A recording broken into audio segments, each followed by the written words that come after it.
mama yangu ni maskini, baba yangu ni maskini. Hata ukitazama kwenye ukoo wetu hakuna aliyejawahi kuwa tajiri, au hakuna ambaye alishawahi kuwa na afya. Sote tunapitia magonjwa ya kansa, huyu ni HIV, huyu anatoka kwenye ndoa. Yaani kwa mfano mama, unakuta mtu anatolea mfano, mama yangu alipoolewa aliachana na baba yangu, halafu pia akaenda kuolewa kwingine tena na akaachana, akavunja ndoa, halafu kaenda kuolewa kwingine akavunja ndoa. Kwa hata mimi nikivunja hapa hamna shida. Haya ni maisha yetu katika familia zetu. Maana yake yale maneno ashajitengenezea mwenyewe, anayaumba. Maana yake huyo mtu hata kama akiolewa, hata kama kila kitu anapata, lazima faida yake, yani yeye hii afurahi, lazima ndoa ivunjike.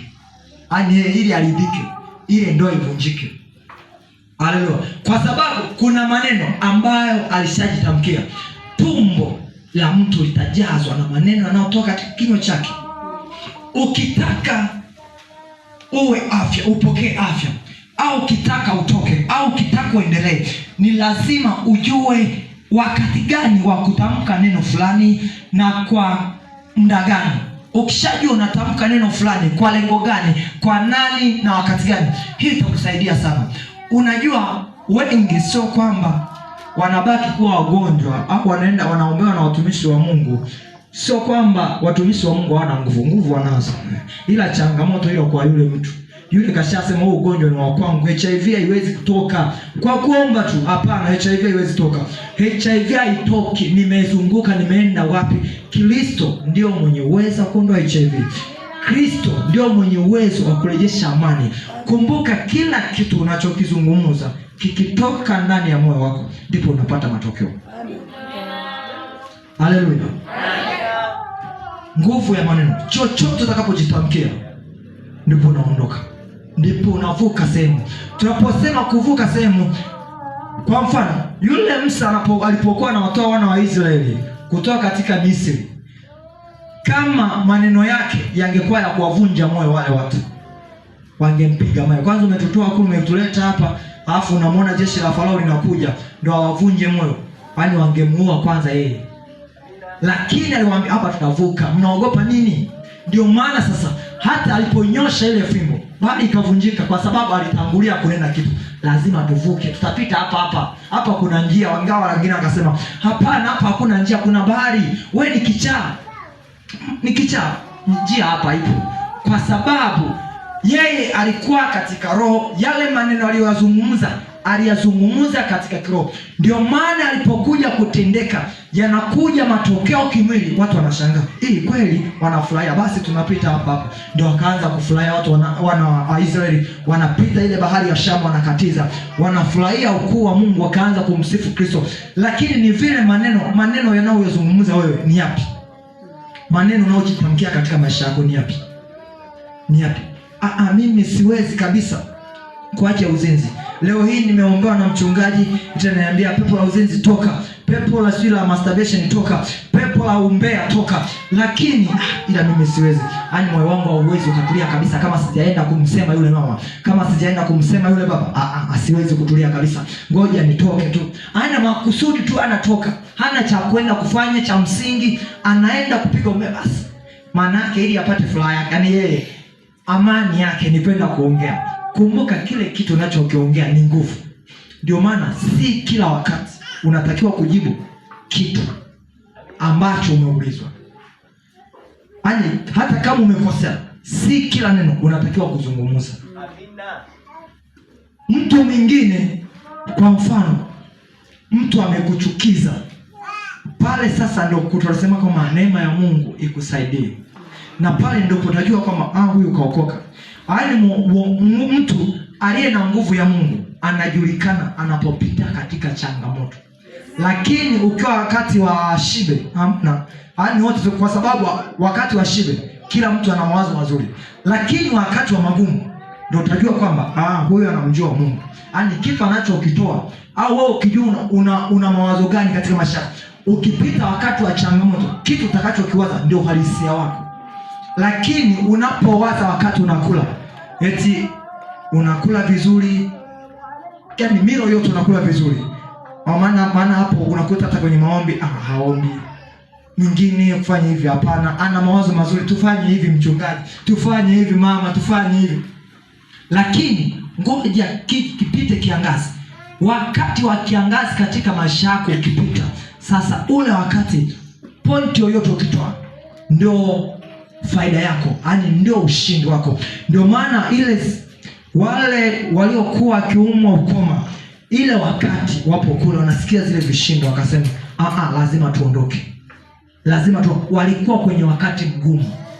Yaani walikuwa kwenye wakati ule mgumu. Wanajua hapa Mungu asipotenda basi niondoke. Mungu asipofanya basi niondoke. Kwa sababu pasipo Mungu mimi siwezi fanya chochote. Wakati mgumu ndio unaamua hatima yako. Wakati mgumu ndio unaamua wewe ni nani. Ndio maana wakati mgumu hakuna mtu ambaye hamtafuti Mungu. Mtu akiwa na changamoto, ukija tu ugonjwa tayari kwa Mungu. Lakini kama ana ugonjwa, mchungaji anaweza akapiga makelele kila siku, njooneni jamani kwenye maombi, njooneni. Tunakuja. Njooneni kwenye maombi. Wangapi wanakuja? Mwingine anaweza akanyosha kabisa, lakini akienda nyumbani analala tu, nilipitiwa usingizi. Huyo mtu angekuwa mgonjwa yaani ule usingizi usingechukua, kwa sababu kila wakati anawaza, yaani hapa nikimwacha Kristo lazima ugonjwa unapita na mimi. Ni vile jinsi, yaani tunasema ile nguvu unaojitamkia katika maisha yako ndio inaweza kukufanya wewe uwe nani. Haleluya.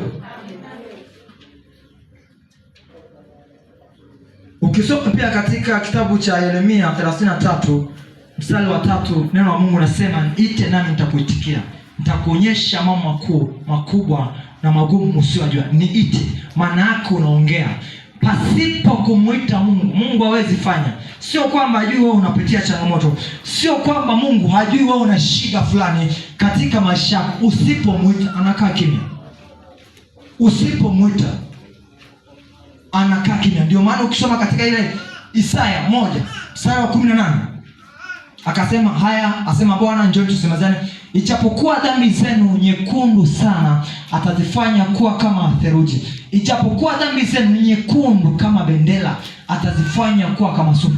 Ukikubali na kutii utakula mema ya nchi. Ukikubali maana yake unaenda unamwambia Baba, mimi ni mtenda dhambi, naomba unisamehe. Umezungumza, umenena na nani?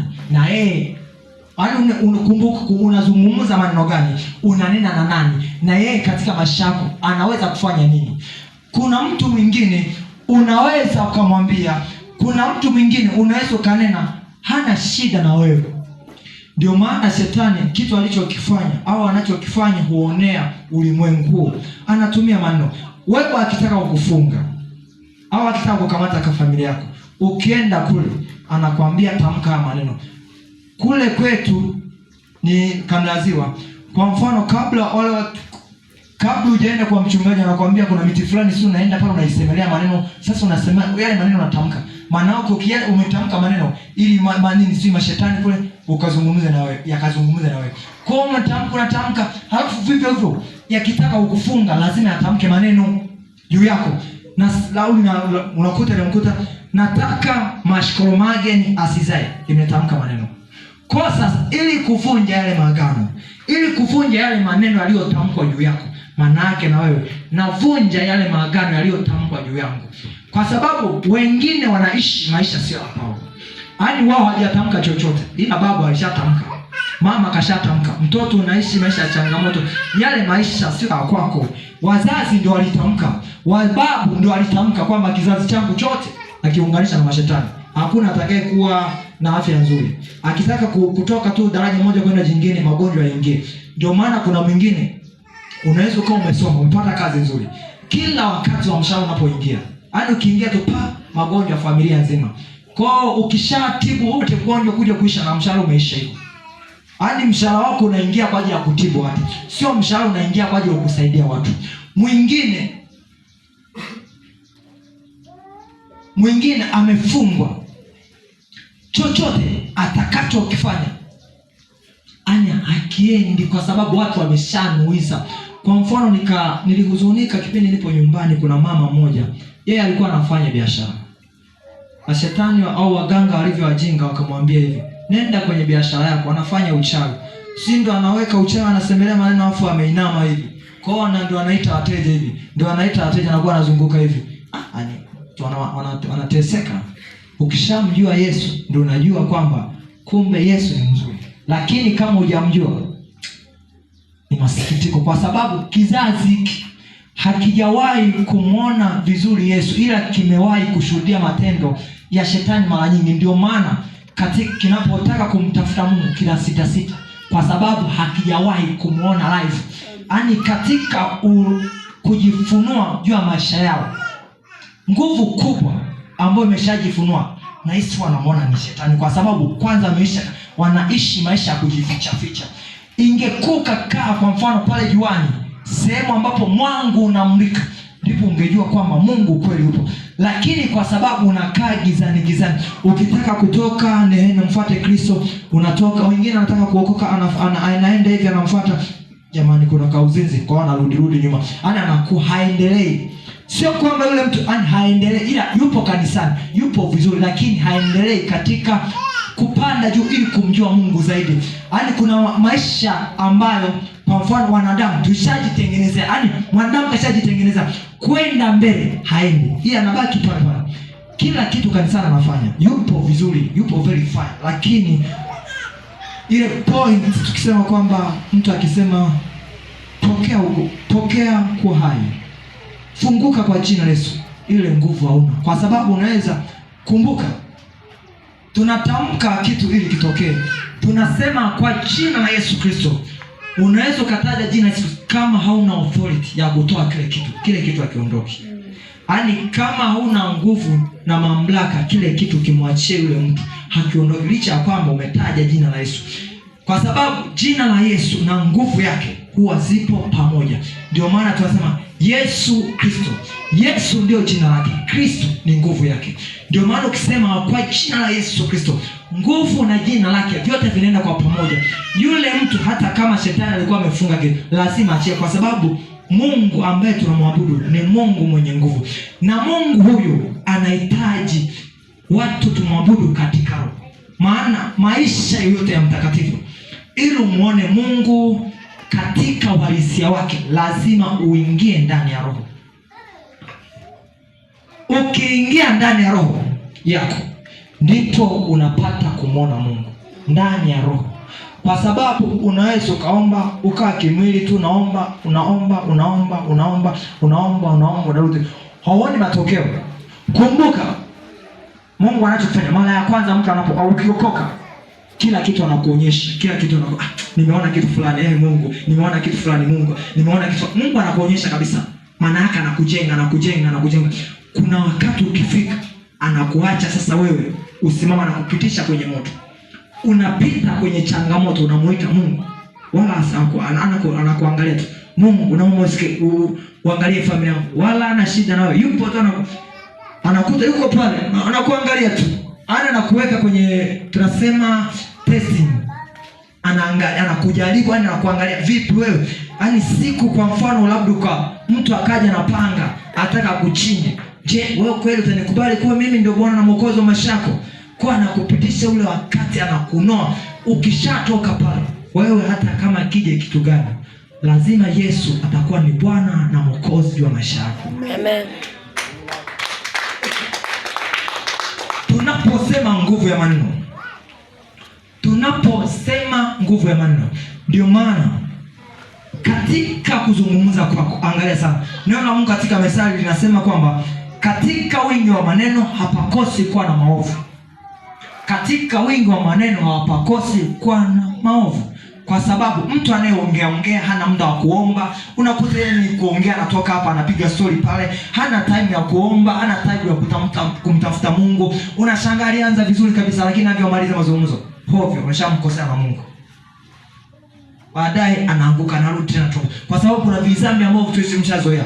Kwa mfano, ndo naanza safari, nipo nyumbani. Mtu, uko wapi mtumishi wa Mungu? Nipo njiani, nimekaribia. Mtu uko nyumbani. Upo nyumbani. Mtu, uko wapi mtumishi? Nipo njiani, nimekaribia tu sasa. Hata safari yenyewe ndio bado hujaanza. Kwa unaona ile zamani, maisha ya kawaida tu. Unasema kwamba mbinguni naenda. Watumishi wa Mungu, tutaenda kwa namna hiyo? Yaani unadanganya kwamba nipo njiani. Na nakumbuka siku moja nilikuwepo nyumbani. Akanipigia mama. Kwa sababu hicho kitu na mimi nikikuta, kwa hiyo nilikuwa na kiapply hivyo hivyo. Nakumbuka baada ya kumaliza form 4, nipo kule nyumbani. Sasa mama ananipigia, alikuwa ameniagiza mboga. Nipo nyumbani, nilikuwa nimeenda kwa dada. Sasa nimekaa pale, ananipigia. Nipo njiani, nimekaribia, nikataja kuna sehemu fulani, kitaja pale naonekana katikati. Kwa hiyo nasema nitamtia moyo. Nilikuwa ni siku za sikukuu. Kwa hiyo nawaisha pale mboga. Akasema haya sawa. Mungu ni wa ajabu. Pale umefanya nini mwanangu? Ile siku niliumia sana. Nilienda nyumbani na maumivu makali. Cha kwanza Mungu alichofanya, nimetoka kule sehemu ambapo naweza nikapata huduma, nimeingia kwenye njia, kwa sababu kule ni bush actually. Kwa hiyo nimetoka, nimefika sehemu ambapo siwezi nikapata support labda nini ya kujazia upepo. Kwa ile baskeli yote ya zile pumu zote zikaisha. Na hapo safari ni mbali. Kwa hiyo kwa kutembea tu masaa mawili. Na hapo sema nimemwambia kwamba nipo karibu tu. Na hapo kuna wageni nyumbani. Niliumia sana. Ile siku niliumia sana kwa sababu kwanza nilimkosea Mungu.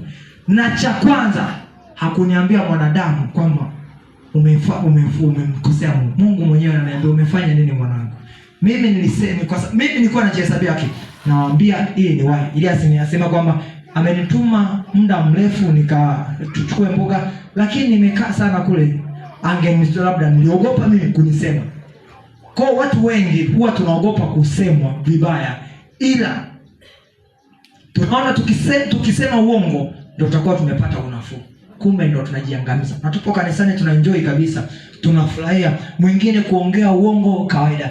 Mwingine anakuja kanisani lakini kutaka kuacha vitu vya kidunia hataki, uzinzi hataki. Anakuja kanisani lakini kuacha kusengenya ndoa za watu hataki. Ukishatoka tu kanisani, anaenda kumtafuta sio anaitwa mama nani, mama Juli, anaenda mama Juli unajua nani kafanya hivi 1 2 3. Umbea. Ani kwake haachi, lazima mseme tu. Kwa hiyo sasa tutamuonaje Mungu na vitu ambavyo tunavizungumza? Kumbuka ndio maisha yetu. Ukitaka kuishi vizuri, lazima ujue namna ya kuzungumza. Ujitamkie baraka. Wapo watu ambao wameshatamka laana katika maisha ya watu. Wapo watu ambao walitamka laana, walifanya matambiko, wakatamka vitu vibaya juu ya maisha yako. Lazima usimame kwa nafasi yako. Useme inatosha. Ni sahihi walitamka kwamba nitakuwa maskini. Ni sahihi walitamka kwamba katika ukoo wetu hata kuwepo atakayetoka katika kielimu, hata kuwepo atakayetoka kiuchumi. Lakini kwa sababu mimi nimeijua kweli, lazima nivunje maagano. Kwa damu ya Yesu Kristo lazima nivunje. Amen. Haleluya. Unaanza kutembea na wewe katika njia yako, kwa sababu Kristo umeshamjua. Lazima ujitofautishe na wengine. Kwa mfano mimi katika familia, mimi ndio nimeokoka. Yaani katika familia mimi ndio nimesimama. Kuna siku moja, kwa sababu nilikuwa naenda nyumbani, babangu nikaenda kule nikamkuta ameleta huko wanaita wataalamu. Huko sisi tunaita waganga. Sasa amekuja pale nyumbani na mimi nilikuwa nimetoka shuleni, nipo likizo. Nilipokuja kwanza niliumia sana. Yaani Kristo na kuabudu wewe. Na wewe tena upo ndani yangu, unaruhusu tena huyu mganga asimame mbele yangu kweli? Nikaumia sana. Kaenda kulala nikasema Mungu, naomba fanye kitu cha tofauti tu. Nimeenda kutulia. Yule mganga asubuhi mapema na mwaga mzee, naomba kuondoka. Ameondoka, anampigia tena baba, naomba uje tena. Amemwambia kijana wako yupo. Anamuuliza kwa nini? Yule kijana sio mzuri. Sasa nimefanya kumbe alikutana nacho. Tangu siku hiyo mzee wangu akaanza kusema kweli Mungu yupo. Na mimi akaanza kuniita mchungaji. Hadi yeye ananiamini mimi nikienda kule nyumbani. Yeye ndo ananiamini. Kwa hiyo nikienda pale kikaa kuwafundisha, yeye anasema mwanangu njoo ufundishe wewe. Na familia yeye chochote, kwa sababu kule kwetu kama ukikuta familia imjui Mungu na baba ndio kichwa cha familia, lolote atakaloamuru kwenye familia ndio linatendeka. Kama Jumapili hakuna kwenda kanisani, hakuna. Lakini kwa sasa hivi namshukuru Mungu amenipa neema katika familia yetu. Taarifa zozote labda nikikuta Jumapili unashangaa kupigia mama, leo baba yako ametuzuia tujaenda kanisani. Nikimpigia naambia hapana, mimi labda sikuwakataza, wenyewe tu wameamua. Ani wenyewe tu anakata. Kwa hiyo sasa hivi aishaitoa ile Jumapili, yani Jumapili kashaiweka ni siku ya Bwana. Lazima watu waende kanisani. Ni vile Mungu ni nini ambacho mimi nitamani kitendeke katika familia yangu. Familia yangu namshukuru Kristo amefanya kitu, kwa sababu ile nia kitu ambacho nikinena katika familia ilifanya Mungu aliona katika familia yangu. Ndio maana naona nguvu ya Mungu. Watu katika familia wanamjua Mungu, wanasema mbona shangaa tu watu wanaokuwa wanafanya vitu vya ovyo babla kaka zangu. Yaani walikuwa hawaeleki kabisa, lakini sasa hivi kisimama wanajua pana sasa hivi tunaenda kanisani, tunasali. Kasema asante Kristo kwa sababu umeokoka. Haleluya. Kwa sasa vitu ambavyo tunavinena katika maisha yetu ni vipi? Kuna watu wamekupandikizia vitu vya kiganga. Ulienda mwenyewe kwa wachawi, ulienda mwenyewe kwa tuseme hivi, unafanya maagano, mapatano. Maana yake hata wewe ili uwe karibu na Mungu lazima ufanye mapatano naye. Usipofanya mapatano naye Mungu huwezi ukampata. Lazima ufanye manuizo ili kitu kitokee. Ndio maana mchungaji amesema kwamba kabla hujatoa ile sadaka nena. Maana yake kile kitu unachokinena, wengine hatujatamka, lakini kwa sababu moyo wangu umedhamiria kunena, tayari imeshatendeka. Sio lazima kuzani, moyo wangu umedhamiria kunena. Lile neno limetoka rohoni, limefanyika. Neno likitoka kinywani mwako halina nguvu ya Kristo, maana yake usitegemee chochote. Lakini neno likitoka ndani ya moyo lazima linafanyika chochote. Ndio maana vijana wenzangu, kama unakumbuka, kuna watu kwa mfano sisi kule vijana, akimwona binti anamtongoza, amemkataa nacho kufanya, anaenda kwa mganga, anaenda kumtamkia maneno. Anamtamkia maneno. Sasa yule binti ukikuta naye ndio hivyo amjui Mungu, basi tayari ameshaja kwenye mfumo. Kwa sababu ile ni roho yenye mamlaka. Lakini akiwa na nguvu ya Mungu, hata kama utamke, najivunia sana kuwa ndani ya Kristo, kukaa katika uwepo, kwa sababu katika uwepo wa Mungu ndipo matokeo yako yalipo. Katika uwepo wa Mungu chochote walichonena, hata kama waganga wakae wangapi, Mungu akishasema hivi, mwanangu hawa imetosha na sasa upo huru, lazima uwe huru. Hata kama kulikuwa na ugonjwa wa namna gani, lazima ukae huru, kwa sababu Kristo amenena uhuru, amekutangazia uhuru kwako. Lazima uwe huru. Maisha unayoishi ni yapi? Maisha unayoishi, je, unajitamkia maisha ya laana? Kwa sababu kuna watu wengine kila siku wanajilani tu, kila siku wanajilani tu, kila siku wanajilani tu. Sasa utaendelea lini? Utatoka lini kiuchumi? Utatoka lini kiroho? Mimi siwezi kabisa kuacha uzinzi, siwezi kabisa kuacha zina, siwezi kabisa. Naenda kujificha. Anatoka hapa anaogopa nikifanya uzinzi kibaiba hapa naweza nikaona, afu taarifa zikafika kwa mchungaji. Kwa anatoka anatoka anaenda Kongo kule, anaenda mkoa mwingine, anafanya uzinzi, akishamaliza anakuja. Tunacheka na wewe kabisa, sisi tunakujua yule ni mtu wa Mungu mzuri sana, mtakatifu. Kwa hiyo sisi hatuna shida na wewe, lakini dhamiri yako ya ndani, ninakwambia wewe hapa sikutambui. Kwa sababu ukitaka kunena, utakufundishaje kwa watu wakati wewe mwenyewe unakifanya? Yaani ile dhamiri na kuhukumu. Watu wengi wanafanya hivyo, wanakimbia. Kwa mfano, nikiwepo kule nyumbani nikutana na wenzetu wale, kuna wale upande mwingine walikuwa na gari, wameenda katika guest fulani, wakachukua apartment. Sasa watu gari zao zinajulikana, yaani gari zao zinajulikana kwamba hii gari ya nani, hii gari ya nani, kwa akapaki pale. Sasa wakajua kwamba huku hawajulikani, kwa wamejichanganya, wamevaa nguo za kawaida, lakini gari ya mtu yule kisha hii ya mtu fulani, ya mtu fulani.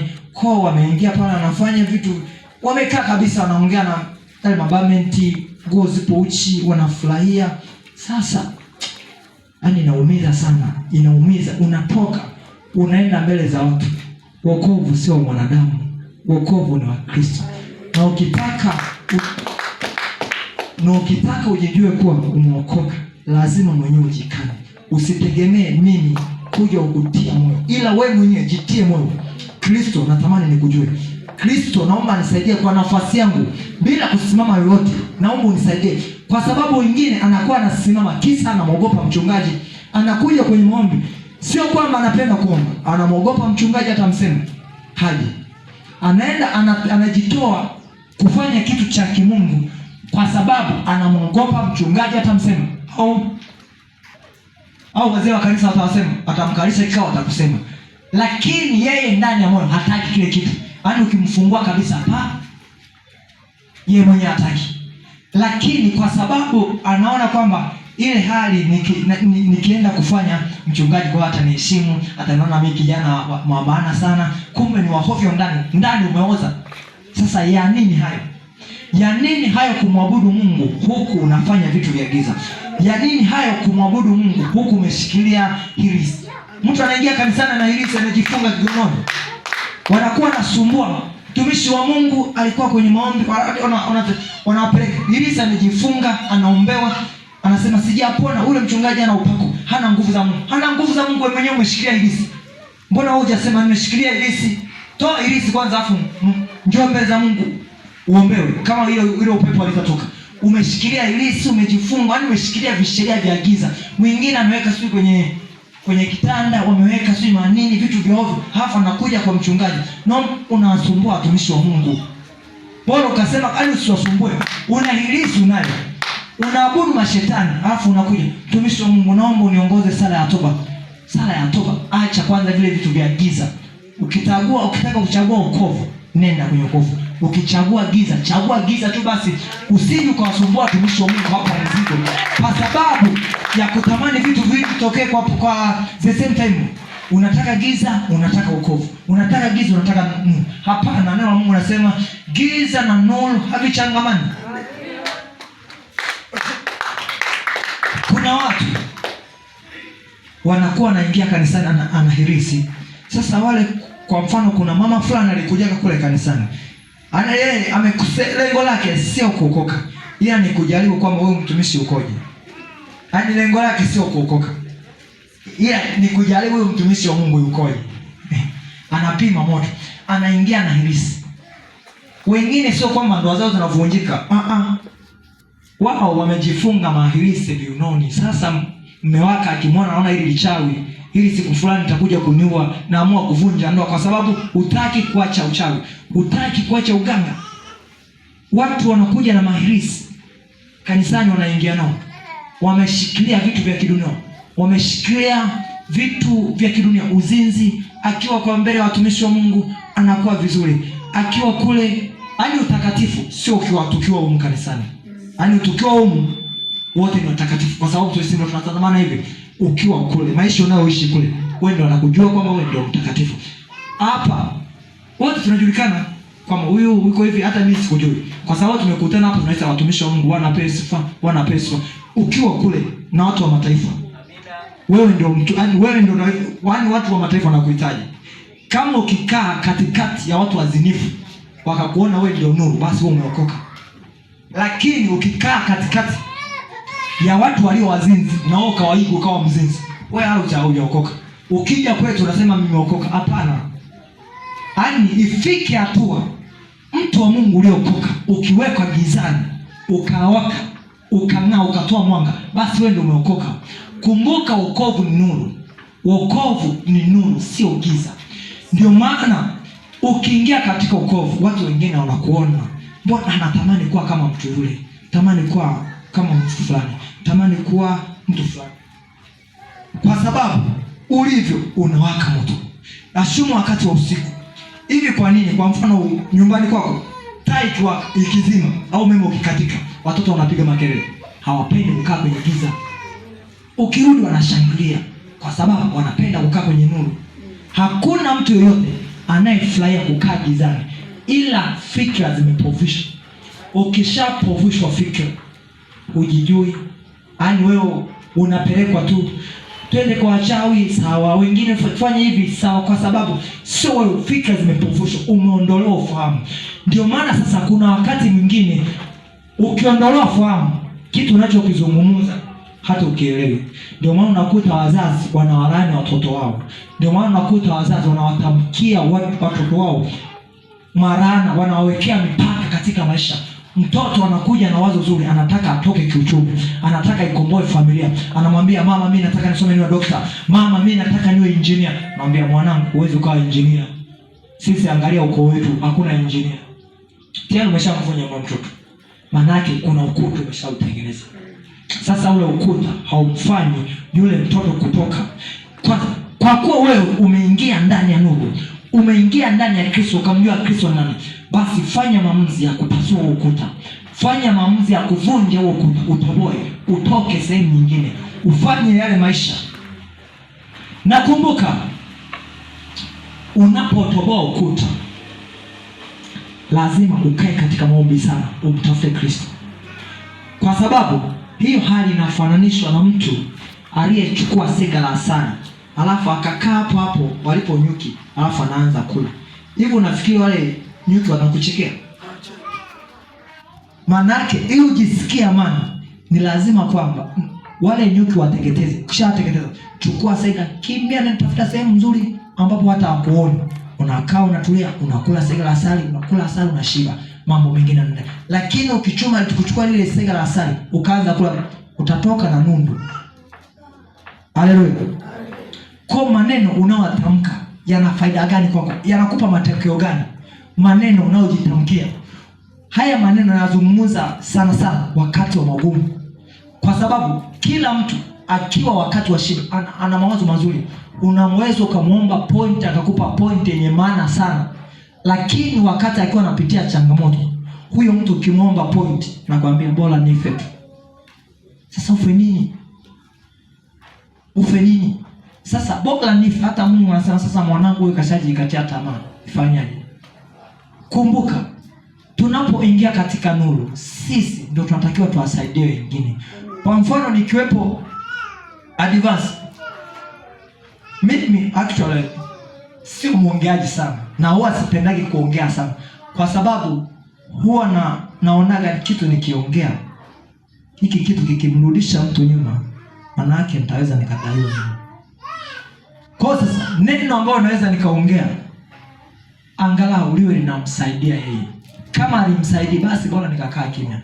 Ndio maana kuna wakati mwingine mimi nikikaa na ndugu zangu wanasemaga eti sisikii. Sio kama sisikii.